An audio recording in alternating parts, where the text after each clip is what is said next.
perhaps giveaways to give out before we get started. First things first, after the talk, we are slowly selling out of t-shirts and registration, giving away t-shirts for donations. They're not actually for sale.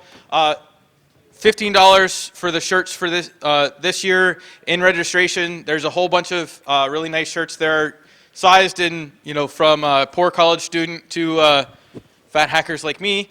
And there's also women's sizes as well. So again, that's in registration. If you are coming to our gathering this evening, you can go to registration, again, get your wristband, get directions to where the party is going to be at. After the talk, every presentation, one of the best things that we try and provide to each of the speakers is feedback. What you thought of their presentation needs work, and what you thought of their presentation that was really good, what you learned, and how they helped you. So if you could go to feedback.shmoocon.org and please provide feedback to each of the speakers. It's not only do we try and pick talks that we think are interesting and we'll maybe teach some stuff, we want to also help the speakers out too. So please do that after every presentation. So I've been doing this every day. I'm going to continue doing this for every talk. Valentine's Day was 2 days ago. How many of you booked your travel for Shmoocon and forgot that it was Valentine's Day?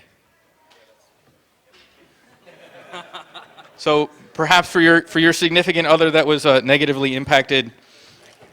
So who flew in the farthest? So where you flew in from? Honolulu. Oh, all right. You immediately win. So I have a moose neck brace. So on your flight back, you can fall asleep with a moose wrapped around your neck. A moose-branded travel buddy. Security University's given us a whole number of t-shirts to give out. Again, these are sized in poor college student, not old fat hacker. So, all right, and we have a few more giveaways. So, a Shmoocon water bottle. So, with all the alcohol that you're going to be drinking tonight, actually put water in it. Yes. So, it's not really sharp, but watch out. As he chucks it. Oh! Good catch. And I'm not going to throw this. Wait, so you threw the hard thing, and now you're not going to throw the soft thing. No, I'm not going to throw the soft thing. Yeah, I'd rather not people fight over it. So Carson's going to be talking about the 10 strategies for a world-class CCERT. Yeah. What is the one thing that you shouldn't do when building a CCERT? The best one will get the prize. Oh, come on, I can talk about it. I heard Carson. There you go, that'll win. All right, come up and you can have a nice laptop bag. You're good. All right. Again, welcome back to Shmoocon 2013. Please give a warm welcome to somebody I've worked with a long time ago. Carson, good luck. 10 strategies of world-class CERT. How's it going?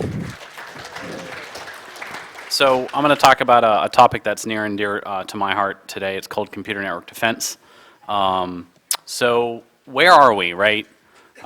We have a virtual sea of alerts, logs, and cyber intel. We have a IT workforce that hopefully is skilled. And we have a mess of technology, some of which were talked about at the con here, that can support what I would characterize as a competent defense of the enterprise. Yet we are failing, right? We've got all this awareness about cyber. This has been a big change. Bruce talked about this yesterday. So usually it's the CIO calling us, not us calling the CIO, right? They're like, oh my God, we're being hacked. No, it's okay. It's cool. We'll call you when something bad is happening.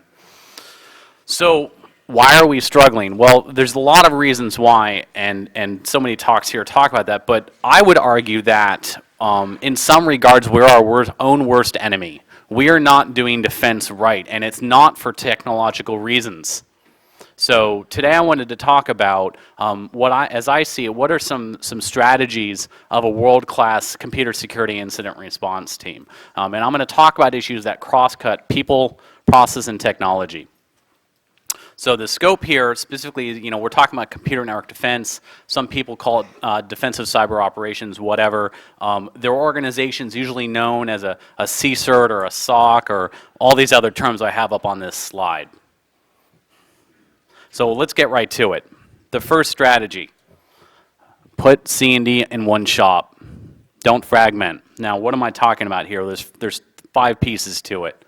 The first, real-time monitoring and triage. So those are usually your tier 1 people, usually the people, if you have 24/7 ops, they are usually there, 24 hours a day.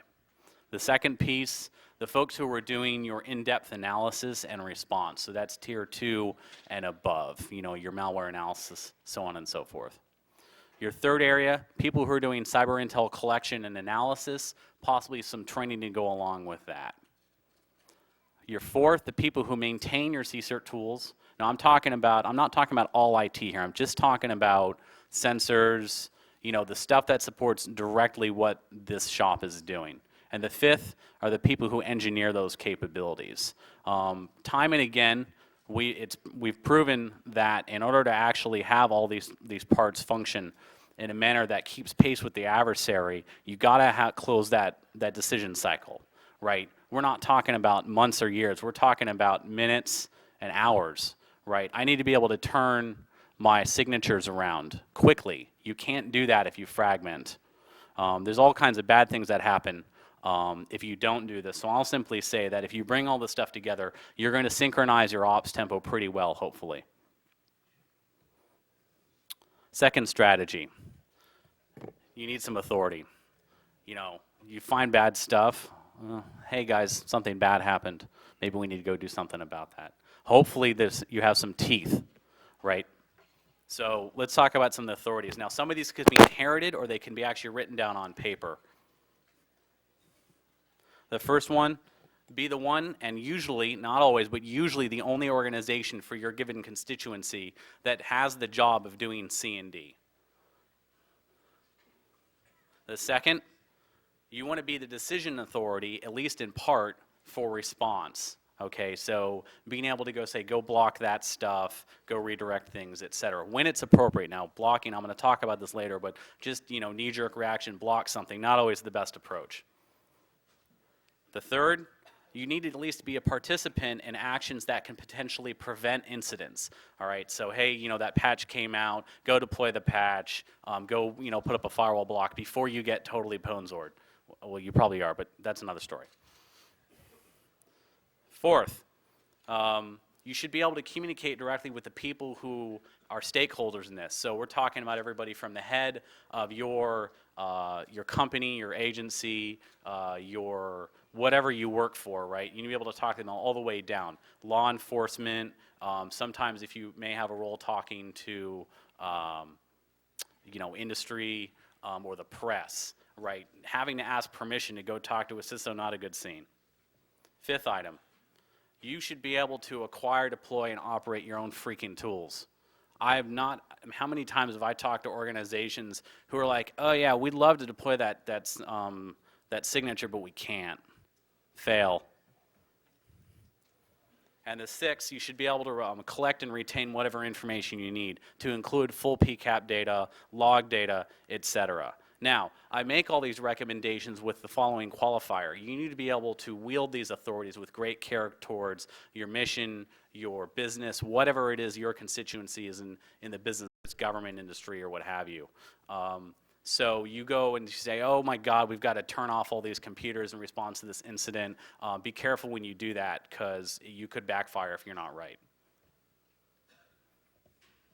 Third strategy, and this is actually probably the most controversial and the one I suspect I'll get the most questions about. So you have two competing needs when you're doing C&D. The first is the following. You want to be big. You want to be big enough to have all the authorities you need and all of the people, the cadre of C&D specialists to actually do your mission. And you usually can't do that when you have a very small constituency, like when the thousands are maybe at 10,000 assets. On the other hand, you want to be small because you want to be able to, as close to the edge as you can, you want to be able to understand those end assets and networks. The further away from them that you are, the poorer your understanding is your understanding of them is. All right, so you've got to strike a balance. Now, for a lot of organizations that I run into, that means you're talking about tens of thousands, hundreds of thousands of assets, but generally not more than that. So the question today, especially in government, is if I have a constituency of, say, 10 million or more hosts, and I'm a big, national level CSIRT, how do I function appropriately? How do I actually help the organizations beneath me function in a harmonious and effective manner without getting in their way? Right there, we haven't come to a decision on this yet. This is a source of great deal of conflict. What I would argue is that those big CSIRTs are in a position to do things that the little guys can't, like collecting large amounts of cyber intel and redistributing it in a timely manner, doing things like forensics and malware analysis as a service. These are useful things a lot of the small guys can't staff, but the big ones can. Likewise, what they should not be in the business of doing, in my personal opinion, is analyzing large amounts of raw data. They're too far away from the end assets to understand what they're looking at. Fourth, there are all these things that you could potentially doing. And a lot of CSIRTs end up getting in the rhythm of trying to please everyone all the time. Well, we all know you can't do that. So what I would argue is a more effective strategy, if you can, is try to exercise some kind of control over what you choose to offer your constituents. Choose amongst all the potential services that you have to offer. What are the things you can afford to do and do well? Fifth, this is a big one. I'd love to be able to hire a CSIRT with people who go to Shmoocon, right? But I can't necessarily do that. I will say this, and one of the things I realized in the last couple years of doing C&D is that one really good analyst with some pretty good tools, or maybe even great tools, is vastly more effective than 100 poor analysts with even all right tools. Time and again, the amount of alerts you're processing, the amount of cyber intel you're processing is huge. Being able to introduce some automation in terms of your analytics, your detection, and some of your triage is critical if you're ever going to cut through this. So how do we hire those people is actually a big difficulty. Cyber's exploding, everybody wants the right people, and you generally don't have a lot of money to pay them. So here's a couple thoughts. First of all, we want to be able to vet our employee effectively and check ride them. So even once you bring them in the door after you've done your interviews and whatnot, if they don't cut it, get rid of them. So there's some background to this. Perhaps the most important is the passion for the job, right? You're not just here to collect a paycheck, you're here to defend the enterprise. The second, provide them opportunities for continual improvement. Being able to do on-the-job training, vendor training, etc. And the third, pay them. I don't think I need to explore that one further. Number 6, realize the potential of your investments. How many of us have gotten involved in the mindset of, ooh, shiny, I've got more IOPS and gigs and terabytes and megahertz and gigahertz than you do. Wah! I recommend pick a core set of technologies, stick with them. I recognize that CSIRTs, you're going to have a mess of different technologies, especially open source tools, that you're going to need to get the job done every day. But there's probably a small set of capabilities you need to run your shop that cost a lot of money. SIM tools are a very good example. Mass PCAP collection and alerting is another, all right? So many times I see organizations, they'll buy these tools and they'll use 10% of their capabilities. 3 years later when their maintenance is up, they're like, oh, this isn't working for us, we're going to buy something else. No, dumbass, you didn't use what you bought. Not only that, so once you buy a tool, use it to the maximum extent you can. And once you've recognized the fact that you've reached the limitations of tools, then maybe you should think about buying something else.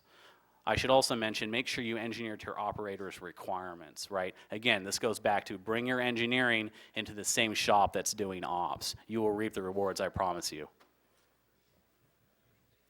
Number 7, don't collect everything. I've seen people interpret audit rules, say, oh, we need to collect every file, read and write on every system in the enterprise. Fail. All right, so the CSIRT is usually in a good position to actually introduce some sanity into this equation. So let's talk about this. On the right hand of this graph, let's start on the left-hand side. So on the left-hand side, let's say you have some really awesome tools that collect lots of data. You know, I'm not going to mention product names, but there's big SIM and log collection products out there that are really good at this. You don't bring the right tool data into them, you know, just 1 or 2 feeds, you know, 100,000 events per day, maybe 1 million events per day, you're not meeting what they're capable of. On the other end, you have people who are like, OMG, we need to collect everything. And you're on the right-hand side. You're totally overwhelmed, and the signal is lost in the noise. So you want to strike a balance between those 2 sides, and hopefully you're in a position where you have reached the peak capabilities of your tool. In other words, balance the amount of data with the quality of your data. Right, and you want to cover, so there's a couple of things to think about here. Number 1, you want to cover as much of the cyber kill chain as possible. You do not want to start your analysts, especially your tier 1 folks, with a raw feed of everything. I've seen people light up a SIM console. They're like, yeah, we're going to show them 24 hours of events of everything. You want people to leave, that's the way to do it. And think about where do you want your overlapping capabilities. If I have a very specific brand of TTPs, techniques, what does the TTP stand for? Thank you. Right, so you have some really critical TTPs. You want to think about maybe having overlapping capabilities there in terms of the areas of your kill chain, in terms of your hosts, in terms of what you're looking at. Number 8. Protect your mission. The whole notion of having a CSIRT is predicated on the idea that we're going to get owned at some point, right? So we want to be able to operate our defensive capabilities through those intrusions. All right, so there's some basics here. Number 1, don't combine your monitoring infrastructure with your general constituency Windows domain, right? Your domain gets rooted, you're rooted, goodbye. It goes along with don't put your incident details in emails to the CISO that are unencrypted. Or even if they are encrypted, you're still probably in trouble. All right, so we're talking about in some areas you might hear the term sources and methods. It applies here. Protect them at all costs. Understand the following. If you want to breed acceptance and understanding of what you as a CSIRT are doing, there are some things you're going to need to reveal to your constituency, right? Don't, think about having that mission brief that talks about some of your secret sauce, but not the things you're really worried about, the things that are absolutely critical. Like, don't tell them where your sensors are. Duh. Don't tell them exactly what signatures you're running, but tell them about some of the successes you've had. These kinds of things breed trust, and you need it if you're going to have them do what you want when you call them. So in this diagram here, I've showed a couple different features of what a CSIRT architecture might look like. Very, very high level. Let me go over some of them. Number 1, hopefully your analysts and your aggregation systems are sitting in an enclave that you manage and that no one else has access to in the constituency. And I don't mean general IT. I mean just the CSIRT and no one else. And that you're probably going to have a series of sensors of some sort, be it host-based or network-based, at remote locations. Sometimes you're going to have to work within the native capabilities of, say, your commercial applications that do that. Sometimes if you're using open source tools, because we're all a fan of those, right? You have other options for encrypting both your alerts and your command and control of your assets. Not only that, you want to make sure that where you're monitoring is completely invisible to the adversary. No IP, no MAC address, no nothing. Think about receive-only cables, those kinds of things. Number 9, I'm not going to steal too much of the thunder of the folks tomorrow on the panel, but let me go over a few basics here. the adversary has so many advantages at their disposal. One of the things that we can do here is unite the capabilities of the defenders. And I don't just mean in your constituency, I mean of people who do what you do. All right, so if you're in a particular area of industry, consider reaching out to other CSERTs that are in your same general line of business. Government, education, et cetera. You get the idea. Right, cyber SA is as much about looking out as it is looking in. I've seen a lot of shops actually put a pretty good cyber SA capability with almost no understanding of their own network. Their mere ability to understand what the adversary is doing in great detail immediately made them experts on what was going on. So when we talk about collaborating with other CSERTs, it's very important to make sure that you don't have the adversary in your collaboration forums, right? So establishing those relationships face to face and making sure you know who are part of the forums and that it's analyst to analyst, right? So what we don't want is the following. Some CISO or CIO, God love them, they pay the bills, but they don't necessarily need to see the chatter between analysts talking about, hey, I think I saw this, that, or the other thing. Because what are they going to do? They're going to be like, OMG, we got owned. Not necessarily follow the escalation paths, right? You've got to foster that direct analyst-to-analyst communication with those raw bona fides, right? PCAP, images, etc. But it doesn't necessarily need to be incident-focused, and this is where a lot of people run into trouble right now. A lot of work is being done right now on how do we support this kind of collaboration without revealing that you actually got hacked, right? So how do you share those indicators effectively? So you want to share all this stuff as much as possible.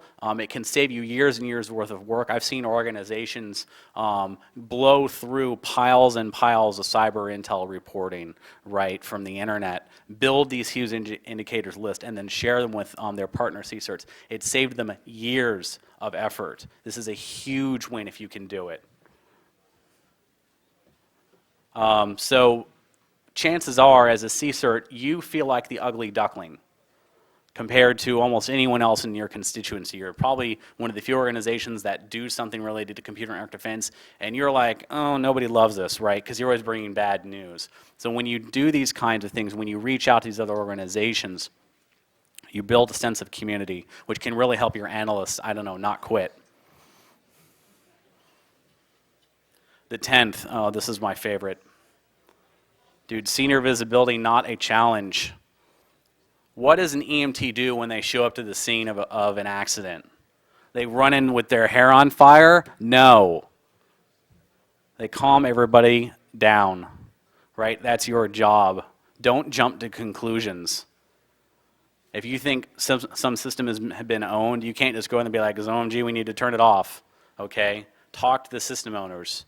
Understand what the impact is going to be. And a lot of times you've got to say it in business speak, not just bits and bytes. The second, this is a real fun one, provide measured updates at measured times. So if any of you have ever had a loved one in the hospital, right, if they're being operated on, are you going to go in there, you're going to act the doctor every 10 minutes, hey, how's it going?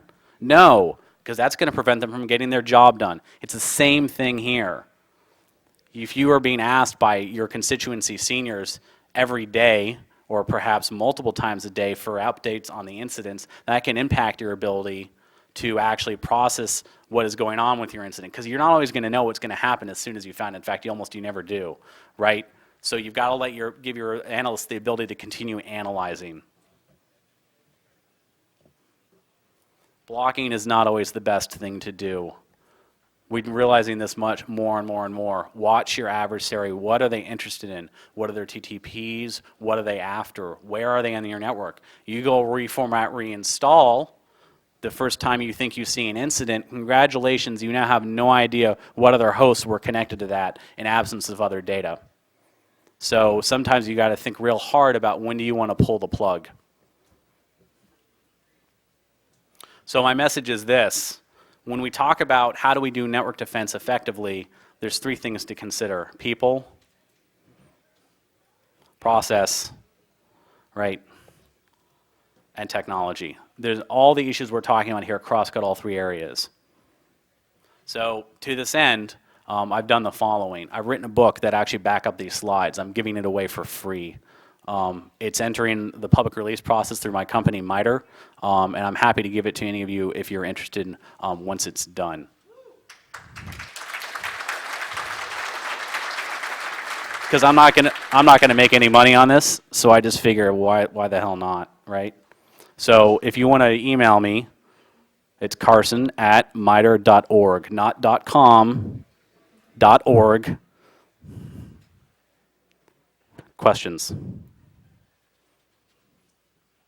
your first slide, you were talking about consolidating CMD operations. Would you include outgoing proxies, firewall ACLs, those kind of preventative access tools in that? So that's a great, so the question was, what I consider consolidating management of my perimeter control devices, such as my firewalls and my proxies, under this shop. My answer would be it depends. I've seen this done. There are definitely advantages. I will say this: whenever the CSIRT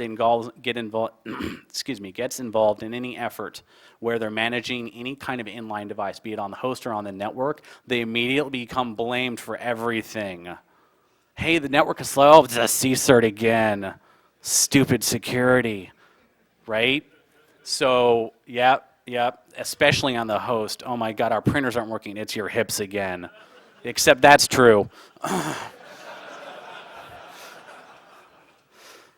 So, yeah, so management of perimeter devices is actually one of the potential capabilities a CSIRT could take on, but it can really balloon your staffing, and it can distract you potentially if you don't structure your ops right. Great question. Any other questions? You talked a lot about size being important. Yes. Too big. When does size become a problem? That's a really good question. So there's a couple things that come to mind. One of them is, are you able to respond in a timely manner and in an accurate manner, right? So if is what I'm doing actually countering the threat? And if you're not close enough to your assets, chances are that's not going to be very good. But if you're too small in size, chances are you don't have a large enough staff that can maintain all those skills to understand their adversary. So it's a big balancing act. And for everybody, it's different. I've seen organizations that have a constituency of 5,000 users or IPs that function very well. I've seen organizations that have hundreds of thousands, and they function very well. In some cases, you can tier your capability. So like, let's say you have several 100,000 users or assets, and you're at many different sites. Yeah. More in terms of people on the CS on the CERT, how many is kind of when does too many people Right. start to introduce cross? No, I'm getting to that. So like, if you have a lot of sites and you have a large number of users in your enterprise, one of the things you could potentially do is have like a mini CSIRT at some of your major data centers or sites. Like, let's say you have a branch office, say, that's 5,000 people. Having some people on the ground there might not be a bad idea, but you have to be able to put together an architecture that brings them into the fold. Right, you don't want them to totally go native and go off and do stuff, and you don't want them to not understand how your tools architecture is put together and how you're best leveraging your monitoring capabilities. So I've seen numbers, and again, it's different for everybody. I could probably put together a whole talk on how do you know how many people you need for your CSIRT, but I've seen organizations that have a handful of folks. I've seen organizations that have 100 or more. Let me go over here before I get back to you. Yep.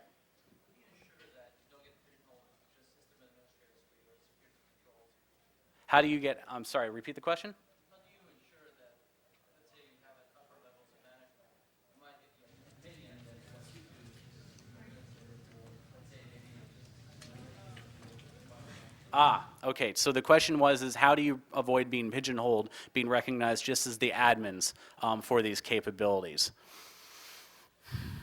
So I think one of the things that comes to mind is bringing situational awareness to your seniors on some kind of proactive basis, specifically with regards to not just what tools you're operating, but what incidents have you helped prevent, and what did that mean to the bottom line? Yep.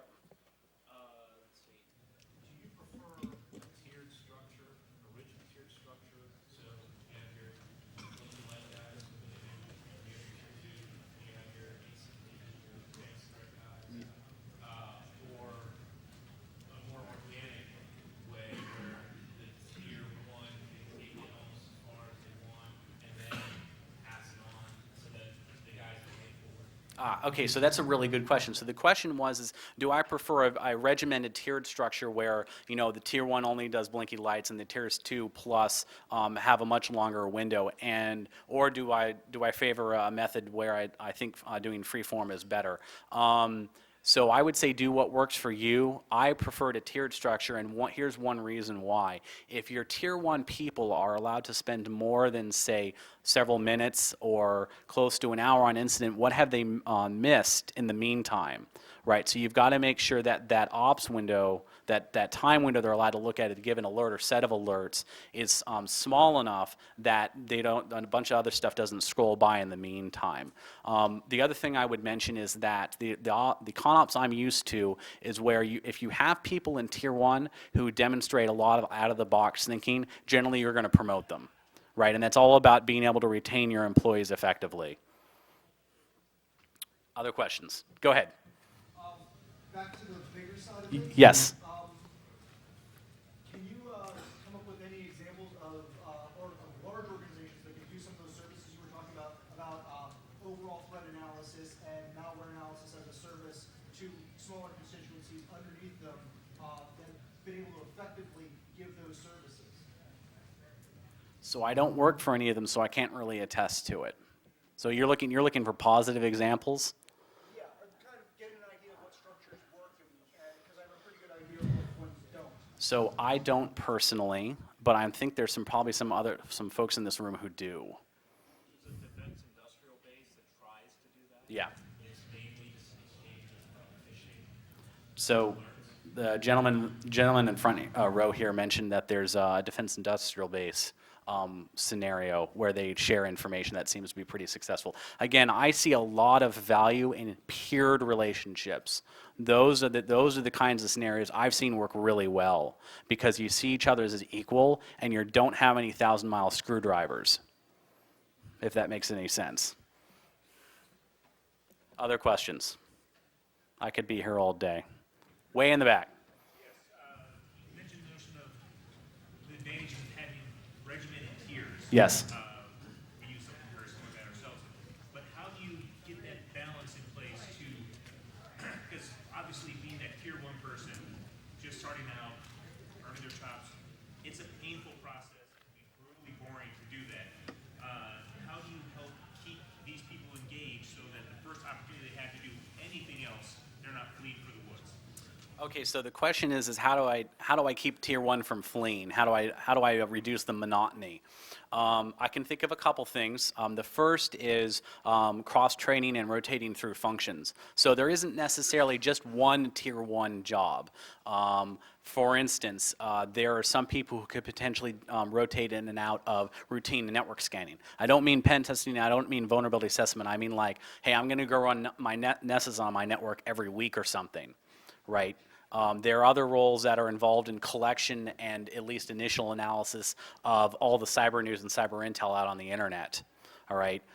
They're also different within your monitoring systems. Chances are, at least hopefully, they're looking at more than just one console, or they're looking at, like within a given SIM system, they're looking at more than just one use case. So rotating them through, say, which data they're supposed to look at every day will help. Does that answer your question? Super. Other questions? Okay, I think we're done. Thank you for your time.